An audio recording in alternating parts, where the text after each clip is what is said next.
আসসালামু আলাইকুম। ফাজালে কুরআন হইতে পড়া হইতেছে, অর্থাৎ মানুষ বাপ দাদা বংশাবলী ও বা অন্য কোনো গুণগানের উপর গৌরব করিয়া থাকে, কিন্তু আমার প্রিয় উম্মতের একমাত্র গর্বের বস্তু হলো কালামা শরীফ, অর্থাৎ উহা পড়া, মুখস্থ করা অথবা অন্যকে পড়ানো, উহার উপর আমল করা প্রত্যেকেই গৌরবের বস্তু। কেননা উহা মাহবুবের কালাম, মনিবের কানুন। দুনিয়ায় যত প্রকার মান ইজ্জতের বস্তু রয়েছে, উহা আজ না হয় কাল একদিন ধ্বংস হইয়া যাইবে, কিন্তু কোরআন পাকের পরিপূর্ণ গুণাবলী তো দূরের কথা, উহার প্রতিটি ক্ষুদ্র অংশ ও গৌরবের জন্য যথেষ্ট।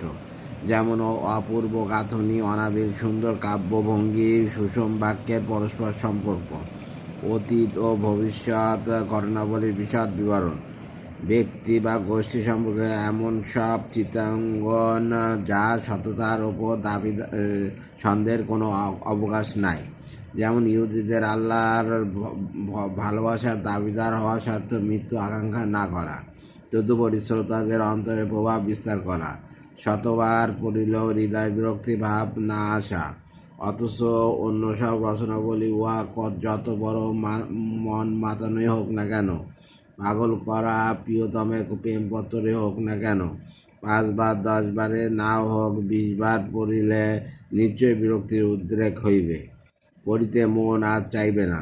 কিন্তু কালামা পাকের একটা রুকু ইয়াদ করুন, উহাকে 200 বার পড়ুন, 400 বার পড়ুন অথবা সারা জীবন পড়িতে থাকুন, অন্তরে সামান্য বিরক্তি বোধ করিবেন না। যদি বা জড়তা ইত্যাদি ধরুন কোনো কিছুর ভাব আসে, তবে উহা নেহাতি সাময়িক, যা শীঘ্রই দূর হইয়া যাইবে।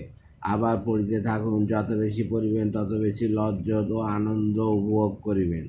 মানুষের কালামের মধ্যে এইসব গুণের একটিও যদি পূর্ণ মাত্রায় বিদ্যমান থাকে, তবে উহা কত বড় গর্বের বস্তু হইবে।